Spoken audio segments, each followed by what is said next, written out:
Welcome to Grandpa's Workshop. I'm Loz, and as always you're welcome in my new workshop. Where am I up to?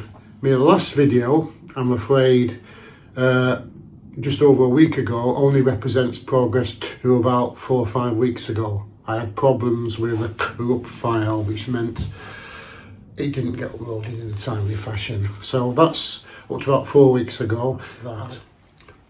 I've nearly finished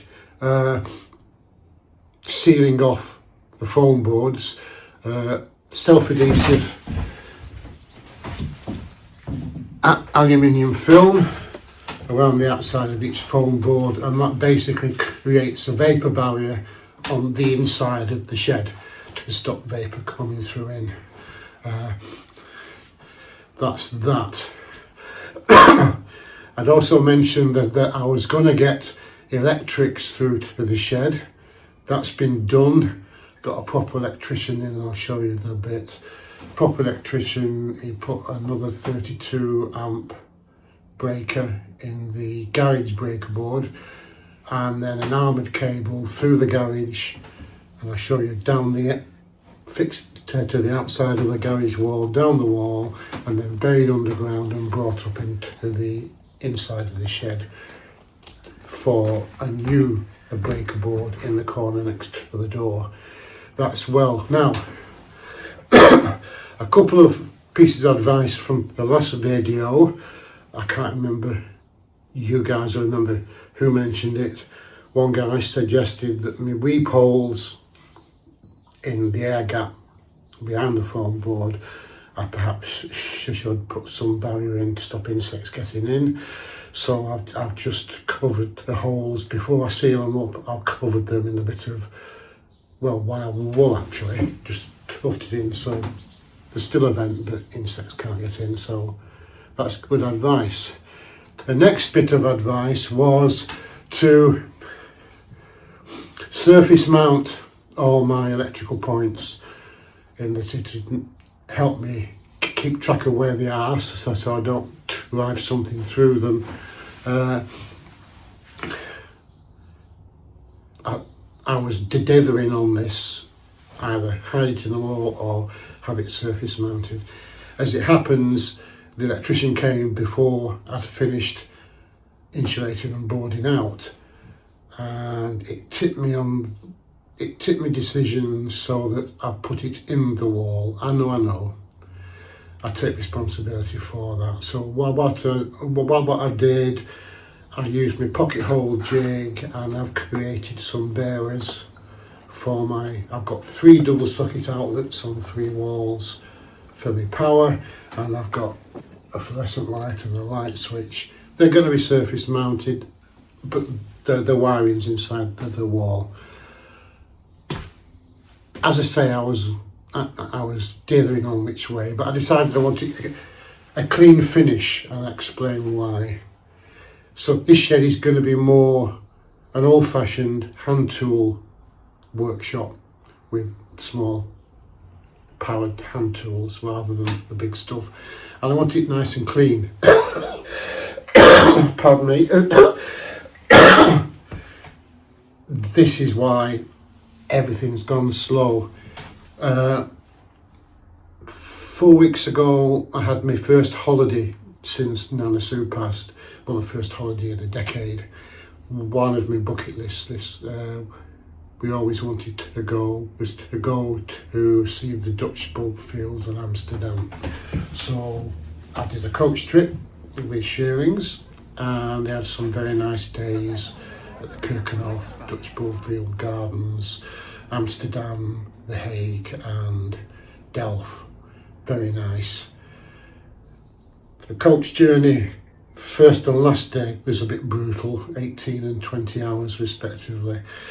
That was a killer, but the holiday was worth it. Unfortunately, I came back with a chest infection and I got whooping cough. So I've had 3 weeks where I've not slept, so everything's slow.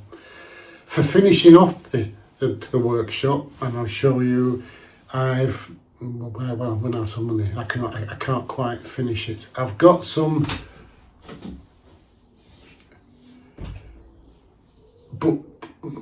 pen finish boarding to make it look like timber wainscoting. The next advice, I mentioned I was going to dry line it with MDF. A couple of you said, whoa, whoa, whoa, whoa, whoa. You know, the MDF is just going to blow and swell in a damp shed. Well, the idea is that I'm creating a vapour barrier on the inside of the foil-based plasterboard, and I'll show you a picture of this 9mm MDF sheet. It's moisture resistant, it's green on the back. I've started cutting them down to test size. If you can see it, I'm having it about that height, and I've got a piece of moulded capping to go on the top to make it nice, and then just plain. And the idea, I might have some milk paint type finish in a pale shaker colour for the boarding, and then white for the MDF along the ceilings. Run out of money, so I'm finishing it here,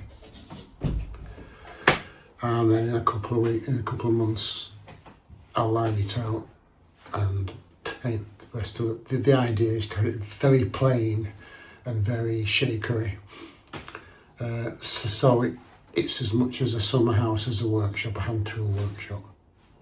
So that's the idea. That's where I'm up to.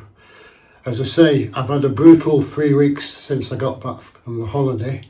I say whooping cough, which means every time I lie down, I start coughing till I throw up.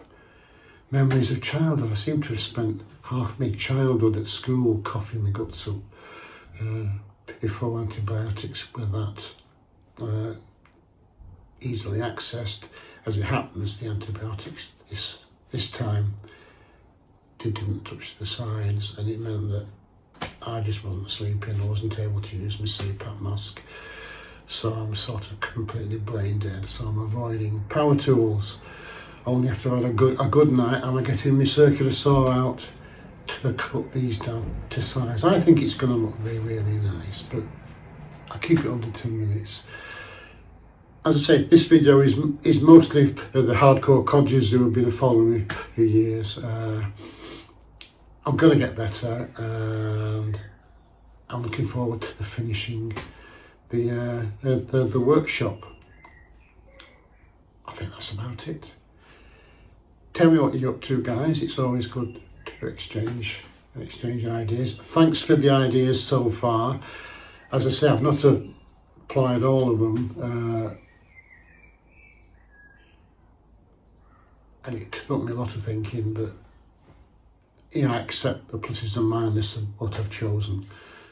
I've just got to be careful attaching the board so I don't drill through the power cables. I'm keeping a note of where everything is, but that's it. Under 10 minutes.